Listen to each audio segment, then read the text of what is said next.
जैसे आपने देखो सिंपल सा मैं एक बार आपको बता देता हूँ। पहले आप जैसे आप पढ़ के आओ, डिस्टेंस आपने पढ़ लिया ना, डिस्प्लेसमेंट एक बार मैं आपको जनरली बता देता हूँ, फिर इसके अकॉर्डिंग चलेंगे अपन, ठीक है। डिस्टेंस और डिस्प्लेसमेंट होता है क्या, जैसे आपको ये स्टार्टिंग पॉइंट है आपका, ये आपका लास्ट पॉइंट है, ठीक है। ये आपको यहाँ से यहाँ तक पूरा ट्रैवल करके, अब एक कोई पर्सन होगा, मैंने एक ऑब्जेक्ट उठाया, यहाँ से यहाँ पुट कर दिया, तो ये मेरा क्या बन गया, डायरेक्ट मैंने यहाँ पे पुट कर दिया, ये मेरा बन गया डिस्प्लेसमेंट। क्लियर है। अब मैं क्या पूरा ये कवर करके गया, यहाँ से कवर करके गया, यहाँ से कवर करके गया, या कोई हो सकता है पहले यूँ गया, फिर यूँ, फिर यहाँ से आया, फिर यहाँ से आया, ऐसे ऐसे करके यहाँ पहुँचा, तो ये आपकी क्या हो जाएगी, डिस्टेंस। तो डिस्प्लेसमेंट आपको पता है, डिस्प्लेसमेंट क्या होता है, the shortest path between two objects, objects के बीच में जो शॉर्टेस्ट पाथ होता है आपका डिस्प्लेसमेंट होता है। और जो the actual distance covered by an object, जो ऑब्जेक्ट ने एक्चुअली कवर करके खुद गया है, वो आपकी क्या बन जाती है, डिस्टेंस बन जाती है। Distance never be negative, distance कभी भी नेगेटिव नहीं होगी, ठीक है। और स्टार्टिंग पे डिस्टेंस तो क्या हो, डिस्प्लेसमेंट दोनों जीरो होते हैं जब आप ओरिजिन पे हो, ठीक है। तो distance always positive, displacement positive, negative and zero. Clear है यहाँ तक। अब हम बात करते हैं इसी के अकॉर्डिंग पाथ लेंथ की।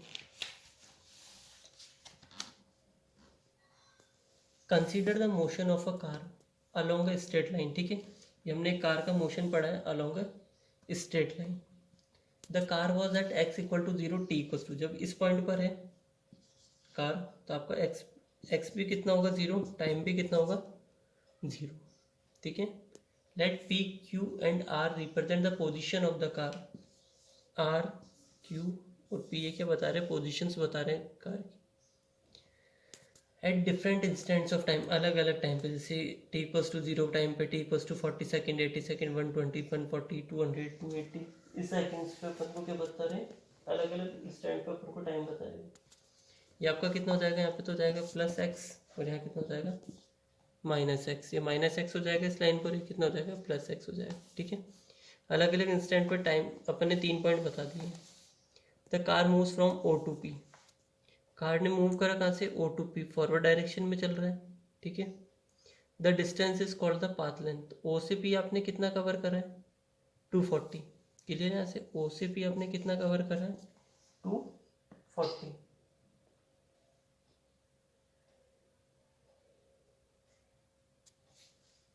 तो आपके पास कितना हो जाएगा, 240। क्लियर है। अब मैं बोलूँ पहले कोई पर्सन था ओ से पी, फिर पी टू क्यू आया है, तो इसकी पाथ लेंथ बताओ। देखो पाथ लेंथ और डिस्टेंस आपकी सेम होती है, वो हमेशा ऐड हो जाएगी। तो ओ से पी और पी से क्यू आने में उसको कितना टाइम लगेगा, मतलब सॉरी कितने डिस्टेंस का पाथ लेंथ हो जाएगी, तो ओ से पी प्लस पी से क्यू, ठीक है। पहले कोई पर्सन कार ओ पे पी से गई, पी से क्यू पर आई है, तो कितने डिस्टेंस उसने कवर करी, तो ओ टू पी तो कितनी करी थी, 240। फिर पी टू की क्यू कितनी करी इसने बताओ, पी से क्यू कितने वापस बैक आ रहा है, कितने का डिफरेंस आ रहा है, 120 का, तो इसमें 120, तो इसका कितना हो जाएगा, 360 मीटर और सेंटीमीटर जो भी आपका स्केल होगा। क्लियर आता है। तो पाथ लेंथ हमेशा ऐड होती है, चाहे आप इस डायरेक्शन से यहाँ तक आ रहे हो, हमेशा ऐड होगी। पाथ लेंथ और आपकी डिस्टेंस क्या होती है, सेम होती है। अब हम नेक्स्ट टॉपिक पे बात करेंगे। नेक्स्ट हमारे पास क्या, displacement, the change in position, ठीक है। डिस्प्लेसमेंट क्या होता है, चेंज इन पोजिशन, या फिर the shortest path between two objects. Let x1 and x2 be the position of an object at time t1 and t2। Time t1 पे कहाँ था, x1 पोजीशन पे, टाइम t2 कहाँ था, x2 पोजीशन पे। Clear है यहाँ तक। Then it is denoted by delta x, delta क्या था, small change in time. Displacement में कितना चेंज हुआ, डेल्टा x, टाइम में कितना हुआ, डेल्टा t। तो डेल्टा x को अपन क्या लिख सकते हैं, x2 माइनस x1, कि फाइनल में से इनिशियल को माइनस कर दो तो आपका डिस्प्लेसमेंट आ जाएगा। इफ़ अगर x2 x1 से ग्रेटर है तो डेल्टा x क्या होगा, पॉजिटिव, ऑब्वियसली बात है। अगर ये 4 माइनस 2 है तो आपका आंसर कितना आएगा, प्लस का 2 आएगा। अब x2 x2 से छोटा हो गया, अगर ये 2 है और ये -4 है तो आंसर किस में आएगा, माइनस के 2 आएंगे। डेल्टा x क्या हो जाएगा, नहीं। Displacement has both magnitude and direction, displacement के पास क्या होता है, आपके पास मैग्नीट्यूड भी प्लस डायरेक्शन होगा। Such quantities are represented by vectors, that those quantities are called vector quantities. In a straight line motion there are only two direction. अगर हम स्ट्रेट लाइन की बात कर रहे हैं तो दो डायरेक्शन होगी, राइट हैंड साइड तो plus, left hand side minus. अब हम आप इसको एक फिगर से समझते हैं. ठीक है, मैंने आपको बोला मुझे ये आपका मान लो P पॉइंट है, Q है. क्लियर है यहाँ तक? मैंने बोला डिस्प्लेसमेंट बताइए, डिस्प्लेसमेंट कितना होगा, तो आप क्या आंसर दे दोगे? इनिशियल पोजीशन आपकी, ये इनिशियल पोजीशन हो गई आपकी, क्या हो गई? फाइनल पोजीशन हो गई. तो डेल्टा एक्स इक्वल टू आप क्या लिखोगे? 100 माइनस 60 इक्वल टू कितना आ जाएगा? 40 मीटर या सेंटीमीटर, और स्केल पे डिपेंड करेगा. आपका कितना आ गया डिस्प्लेसमेंट?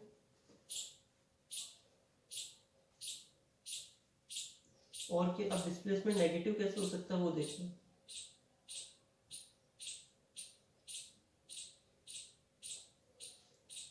अब जैसे आप मान लो यहाँ पर हो, ठीक है, और डिस्प्लेसमेंट देखो जीरो भी हो सकता है. अगर आपने स्टार्ट करा यहीं से और वापस इसी पॉइंट पर आ गए तो आप देखो, अगर सपोज करो आपने यहाँ से स्टार्ट करा यहाँ पे और इसी पॉइंट पे वापस आ गए तो आपका डिस्प्लेसमेंट क्या हो जाएगा? जीरो हो जाएगा.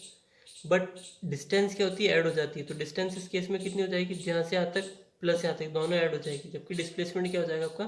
जीरो हो जाएगा. तो आगे समझो डिस्प्लेसमेंट जीरो कैसे होगा. पहले यहाँ देखो पॉजिटिव कैसे हुआ, ये पॉजिटिव हो गया, ठीक है. जीरो कैसे होगा देखो, अगर आपने यहाँ से स्टार्ट करा ना, यहाँ से यहाँ तक गए, ठीक है. जीरो की केस की बात करते हैं, डिस्प्लेसमेंट जीरो कैसे होगा? 60 to 100 कितने पी से क्यू गए तो कितना का डिस्टेंस हुआ? +40 का. अब क्यू से वापस आ रहे हो तो वापस जिसी पॉइंट पर आ रहे हो तो अभी कितना होगा? ये माइनस हो जाएगा. तो आपका डिस्प्लेसमेंट कितना होगा? जीरो. क्योंकि आप जितने डायरेक्शन, जैसे और एग्जांपल से समझना है, ये समझो 5 सेंटीमीटर की लाइन, आप यहाँ से यहाँ तक गए +5 सेंटीमीटर, अपोजिट आ रहे हो तो कितना हो जाएगा? -5 सेंटीमीटर. कितना हो गया? जीरो. ठीक है, क्लियर है यहाँ तक? तो अगर आपको क्यू से पी और पी से, तो डिस्प्लेसमेंट आपका क्या हो गया? पॉजिटिव भी हो गया, नेगेटिव भी हो सकता है, जीरो भी हो सकता है. क्लियर है? और the magnitude of displacement may और may not be equal to the path length. ठीक है, डिस्प्लेसमेंट कभी भी पाथ लेंथ के इक्वल नहीं होगा. सिर्फ एक ही केस में, जब वो स्ट्रेट लाइन में मोशन कर रहा है तो ये आपका पाथ लेंथ, डिस्टेंस और डिस्प्लेसमेंट इक्वल होते हैं. अदरवाइज कोई भी ऐसा केस नहीं है जिसमें दोनों इक्वल होंगे. ओनली स्ट्रेट लाइन की कंडीशन है जिसमें बहुत आपका डिस्प्लेसमेंट, जैसे सपोज करो यहाँ से आता है मूवमेंट करना है, ये आपकी 5 सेंटीमीटर है ना, मुझे पी से क्यू जाना है, ये जीरो हो गया, ये 5 होगा, तो डिस्प्लेसमेंट भी कितना हुआ? 5 सेंट. डिस्टेंस भी कितनी कवर करी आपने? तो सिर्फ एक ही कंडीशन है, स्ट्रेट लाइन और फॉरवर्ड डायरेक्शन में आप जा रहे हो तो ये फॉरवर्ड डायरेक्शन और स्ट्रेट लाइन में जा रहे हो तो ये आपका डिस्प्लेसमेंट और डिस्टेंस इक्वल होंगे, अदरवाइज नहीं होंगे. और डिस्प्लेसमेंट आपका पॉजिटिव भी हो सकता है, नेगेटिव भी हो सकता है और जीरो भी हो सकता है. क्लियर है यहाँ तक? और ये कभी भी पाथ लेंथ के इक्वल नहीं होता है. क्लियर है? और पाथ लेंथ कभी भी जीरो नहीं होती, क्योंकि आपने कुछ तो पाथ करा है ना भाई, यहाँ से यहाँ तक गए तो कुछ तो पाथ कवर करें, तो पाथ लेंथ कभी भी आपकी जीरो नहीं होगी. ये भी क्लियर कर लेना. ठीक है, ओके.